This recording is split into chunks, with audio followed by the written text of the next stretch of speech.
Hello la famille. Dites-moi, est-ce que vous vous êtes déjà retrouvé comme moi dans une situation où un ami, une relation vous parle d'une cause qui l'a touché et décide de faire une collecte pour réunir une somme qui va aider un enfant à se faire soigner, une communauté après un drame ou soutenir un orphelinat, et après quelques temps vous êtes totalement déçu, soit parce que la personne a disparu avec l'argent, soit la somme requise n'a pas été réunie ou simplement qu'on n'a plus jamais entendu parler du projet. À cause de ça, je suis moi-même devenu un peu sceptique à chaque fois que je reçois un message pour participer à une œuvre caritative. C'est comme si les Congolais ne sont pas du tout capables de se mettre ensemble pour construire, sauf peut-être pour poser les premières pierres.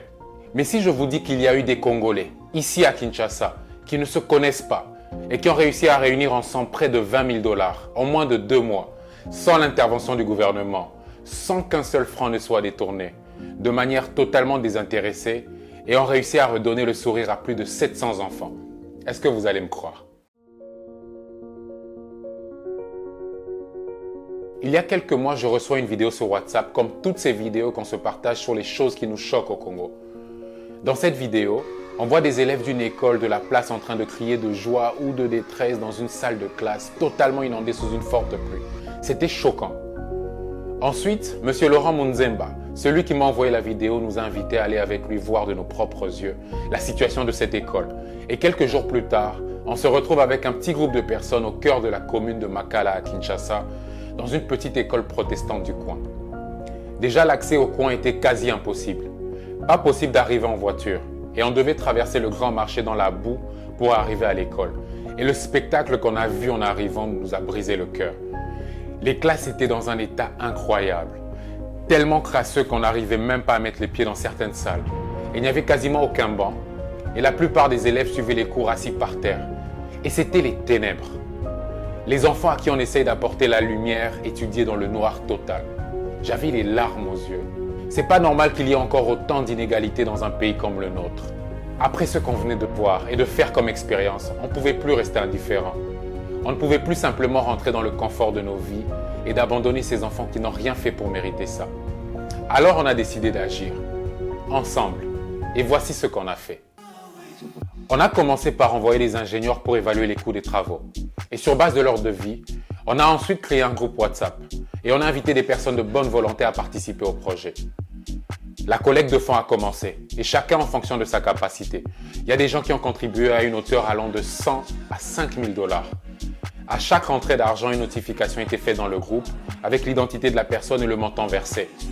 Certaines personnes ont préféré rester anonymes. Et en un peu moins de 2 mois, on a réussi à collecter 18 860 $. Ensuite, c'était le début des travaux à l'école, qui ont dû se faire en un temps record pour ne pas déranger le déroulement de l'année scolaire. Chaque semaine, à chaque décaissement, un rapport était fait dans le groupe WhatsApp pour tenir tous les membres informés des moindres détails de l'évolution du projet. La transparence, c'est la base de la confiance. Et enfin est venu le samedi 26 mars 2022.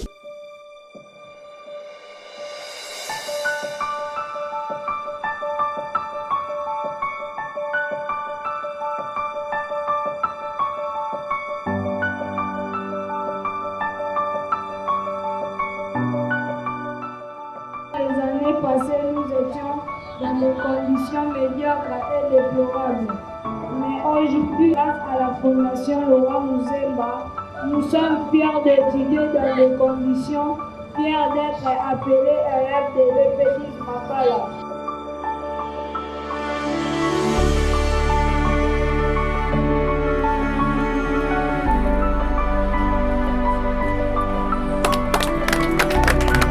Enfin, les enfants pouvaient repartir dans leur école et dans leur classe qui était complètement transformée. Et rien ne pourra jamais me faire oublier la joie qu'on pouvait lire dans les yeux de ces enfants qui ne demandent pas grand-chose, juste qu'on prenne soin d'eux et qu'on leur donne une chance à un avenir meilleur. C'était là une expérience vraiment sympa que j'ai vécue. Et je vous avoue que je suis ravi d'avoir rencontré une personne comme Laurent Munzemba, qui quand il n'est pas sur terrain en train de faire du bien autour de lui à travers sa fondation, est le DG du FOGEC, le Fonds de garantie de l'entrepreneuriat au Congo, qui donne des moyens de financement et d'accompagnement aux jeunes entrepreneurs. Ce genre de Congolais qui vous donne de l'espoir. Alors je voulais comprendre ce qui anime et qui motive quelqu'un comme lui à initier quelque chose d'aussi altruiste.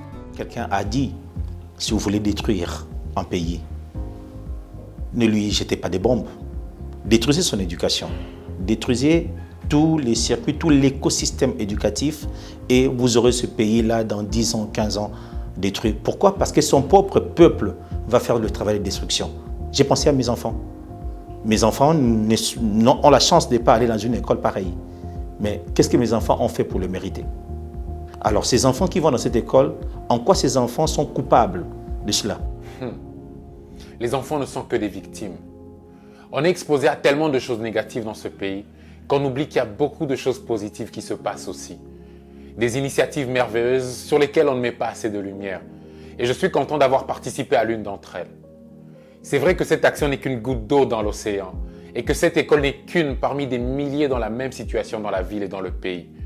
Mais peut-être qu'à travers cette petite initiative, nous pourrons déclencher un mouvement civique d'action positive. Il est temps que nous posons nous-mêmes les actes que nous attendons de l'État. Si comme moi, vous faites partie de ces Congolais qui veulent voir le changement dans ce pays et en être les acteurs, voici ce qu'il vous reste à faire. Rejoignez la Fondation Laurent Munzemba pour encore plus d'actions à fort impact social. Ou bien inspirez-vous de ce qu'elle a fait pour agir dans votre communauté. Démarrez votre propre action et menez-la jusqu'au bout. Maintenant, vous connaissez les étapes pour réussir. Mais avant, partagez cette vidéo pour qu'elle soit vue par le plus grand nombre de personnes possible. Qui sait, elle va peut-être inspirer quelqu'un qui était sur le point de laisser tomber son projet social. Mais surtout, n'oubliez pas, ensemble, c'est possible.